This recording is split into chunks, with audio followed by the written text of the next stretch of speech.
In the light of the current situation of things in the world, I like to address us, especially those of us who are believers, on how we are meant to respond to what governments everywhere are saying to us in order to stay safe. I know that God is able to keep us safe at such a time as this. We have His word. His word is able to keep us alive and well. Nevertheless, the word of God also instructs us on how we are to relate to our government. And that's why I want to read to you from Romans chapter 15, from verse 1. This is Paul talking to the Roman brethren. He says, "Let everyone be subject to the governing authorities, for there is no authority except that which God has established. The authorities that exist have been established by God. Consequently, whoever rebels against the authority is rebelling against what God has instituted, and those who do so will bring judgment on themselves." Look at that. Now, Paul here tells us very clearly that there is no authority except that which God has already established. So we may not like leaders, we may not like the way they talk, we may not like the way they handle things, but God has established our government for us. He has put these leaders there. You may not like that. You may not like to hear that, but that's what the Bible tells us.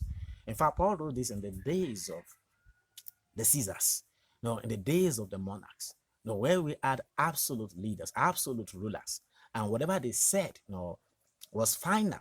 Yet Paul, speaking to God's people, then says they must see every established authority as of God, and they must relate to it properly. No, in fact, if further says that anyone who rebels against an authority that God has established is rebelling against God Himself, and such a person will bring judgment on himself. So, at such a time as this, I want us believers to take the instructions that are coming to us from our various governments very seriously. But when they say stay at home, then stay at home. When they say no church meetings, then no church meetings.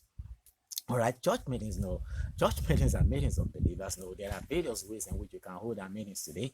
No, we don't have to assemble in an auditorium for our meetings to hold. No, and these things are being said for our own good and for the good of others as well. So we must not be selfish as far as this matter is concerned. We should pay attention to what they are saying to us. If they said no open markets, then no open markets. All right, they are saying these things for the safety of everybody. And we should be more concerned about the safety of others, if not believers. So if you are concerned about the safety of others, then take the instructions that are coming to us from our various governments very seriously. All right. Now, so don't just quote scriptures, and just say things, and make confessions about good health, confessions about how coronavirus will not come near your home and all that. Also take instructions that are coming to you from your government very seriously. Remember that James tells us that we are to submit ourselves to God, and then resist the devil, and he will flee from us. So it begins with submission to God. If you want to resist the devil, if you want to resist any kind of sickness in your life, then you must take what God is saying to you very seriously. And now God is saying to you, listen to your government. Now, there are different ways that God uses our governments to protect us and keep us safe. And when they are giving us instructions like this, it's for our own good. So let's take their instructions very seriously. No, believers should not be the ones that will be violating clear instructions from the government at such a time as this. No, you don't have any reason whatsoever to do so. And do not allow any church leader to mislead you along this line. No, you should take God more seriously than anybody. And God, this is what God is saying to you. Take your government very seriously. And you should take them very seriously. All right. Now, and so whatever you're supposed to do to stay safe and to keep those around you safe, do it. No, you're supposed to use sanitizers, then use sanitizers.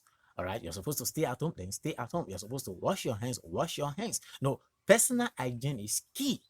Yes, I know we're not living under the Old Testament laws, but see, there are instructions in the laws of Moses that are very good for us. Now, do you know that even under the law, there are instructions on hygiene, instructions given to the people on how to keep sicknesses and diseases from spreading among them. You can read Leviticus, you can read from chapter 13. Read it downwards, and you will see instructions that God gave the people about how to isolate those who had sicknesses or diseases that could spread fast. The priests were to examine them, and if they found out that the one that has showed up no, as a disease or a sickness that can spread. No, they were to isolate him.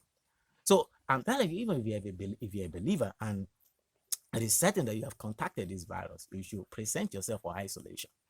All right. No, don't say, oh, I'm using my faith. Yes, use your faith, but then present yourself for isolation. No, be concerned about others as well. Don't be among those who are no spreading something bad, spreading something that is destructive to others. You're not going to be acting in the will of God if you are doing that. All right. And as I said, if you need to stay at home, stay at home. If you have to use sanitizers, use sanitizers. All the things, all the instructions that have been given to us about staying safe at such a time as this, take them very seriously. Now, my prayer for you is that God will continue to keep you safe. You come to protect your family, and no plague will come upon you. But you also must take God's instructions to you very seriously. It is well with you in Jesus' name.